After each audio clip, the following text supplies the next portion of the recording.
SIPRI report China అణ్వస్త్రాలకు సంబంధించి ఒక సంచలనమైన report అనమాట. అదేంటంటే చైనా భయంకరంగా అణ్వస్త్రాల సంఖ్యను పెంచేసుకుంటుంది.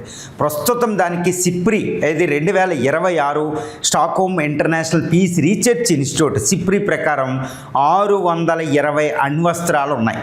ఇది ప్రపంచంలో రష్యా 5500 దాకా, తర్వాత అమెరికా 5050, ఇక మూడో ప్లేస్లో ఇప్పుడు చైనా 620. ఇది సంచలనమైన రిపోర్టు. ఎందుకంటే గత 300 అణ్వస్త్రాల నుంచి గత 3 సంవత్సరాలుగా సంవత్సరానికి 100 అణ్వస్త్రాలు పెంచేసింది. దీంతోపాటు న్యూక్లియర్ ట్రైడ్ అంటే ఎయిర్ ఫోర్సు, నేవీ, ఈ ల్యాండ్ బేస్డ్ మిసైల్తో nuclear second strike capability China సంతరించుకుంటుంది అనేది సిప్రీ రిపోర్ట్ సారాంశం. ఇది ఇప్పుడు రష్యా ఇటు అమెరికాకు ఆందోళన కలిగిస్తుంది వెస్ట్రన్ కంట్రీస్. అందుకనే రష్యాతో పాటు చైనా కూడా ఈ ట్రైపార్టేట్ న్యూక్లియర్ డిస్కషన్స్లో కంట్రోల్ చేయడానికి పార్టిసిపేట్ చేయమని అమెరికా అడుగుతుంటే ఇది కాదంటుంది. ఎందుకంటే తన అణ్వస్త్రాలను పెంచేసుకుంటుంది. ఈ అణ్వస్త్రాల సంఖ్య 2030 నాటికి 1000, 2035 నాటికి 1500 అణ్వస్త్రాలు అవ్వబోతున్నాయి. అది సిప్రీ సంచలనమైన రిపోర్టు. ఇక ఇప్పుడు భారతదేశం ఇప్పుడు అందరూ అనుకుంటారన్నమాట, భారతదేశం మీద కూడా సిప్రీ సంచలనమైన రిపోర్ట్ ఇవ్వడం జరిగింది రీసెంట్గా 2026 సిప్రీ రిపోర్ట్లో. అదేంటి, ఇండియా కూడా అణ్వస్త్రాల చైనా తర్వాత ఎక్కువ మోతాదులో పెంచుకుంటుందంట. ఎంతంటే ప్రస్తుతం భారత్ దగ్గర 190 అణ్వస్త్రాలు ఉన్నాయి.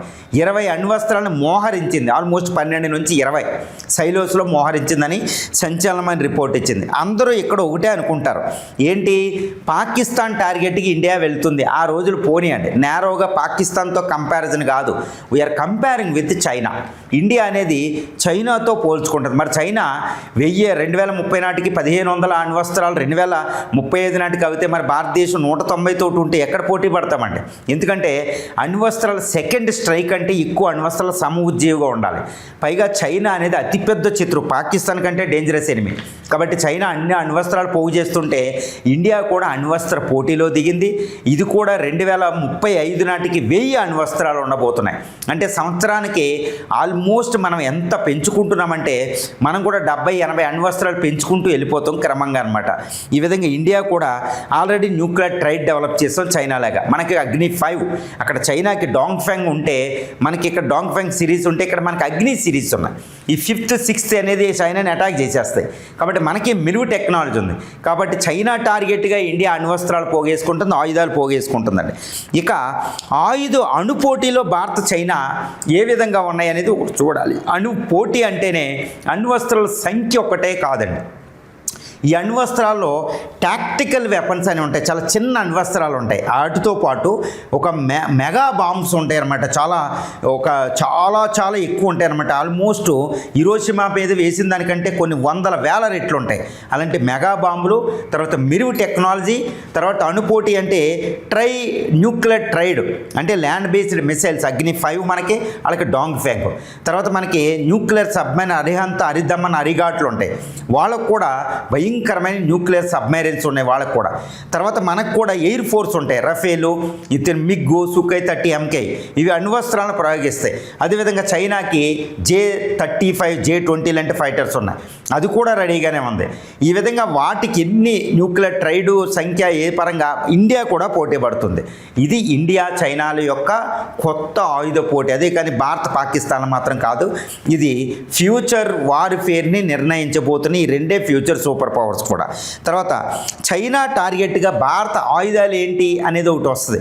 కేవలం అణ్వస్త్రాలు చూడండి, భారత్ పాకిస్తాన్లో మే 7 నుంచి 10 దాకా యుద్ధం జరిగితే అణ్వస్త్రాలు యుద్ధం చేయరు, కన్వెన్షనల్ వార్ఫేర్ అంటే సాంప్రదాయ ఆయుధాలతోనే యుద్ధం చేస్తారు. అందువల్ల చైనాని ఢీకొట్టగలిగే క్షిపణులు అన్నీ మన దగ్గర ఉన్నాయంటే ఎస్ అండి. ఇప్పుడు చైనాని దిగ్విజయంగా, ఇప్పుడు చైనా ఇండియాల మధ్య ఇప్పటికిప్పుడు యుద్ధం వచ్చేస్తే ఇండియా చైనాని ఓడించలేదేమో, కానీ చైనా మాత్రం ఇండియాని ఓడించలేదు. అంటే ఏంటి, ఒక రకంగా ఏంటంటే రెండు సమఉజ్జీవులు. చైనా ఇండియాని ఎప్పుడు ఓడించలేదు, ఇండియా కూడా చైనాని ఎప్పుడు ఓడించలేదు. అందుకే ఈ రెండు యుద్ధం చెయ్యి. దానికి ఇప్పుడు చైనా ఇబ్బడి ముబ్బడిగా పెంచుకుంటే ఇండియా కూడా విపరీతంగా ఆయుధాలు పెంచేసుకుంటుంది. అందులో అగ్ని-1 నుంచి అగ్ని-6 రాబోతుంది.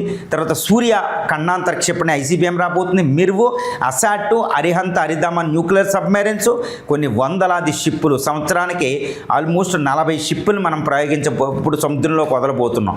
ఈ విధంగా ఏంటంటే ఇండియా అన్ని విధాలుగా కూడా చైనాతో పోటీ పడే విధంగా మనం తయారవుతున్నాం. పాకిస్తాన్ కానే కాదనమాట.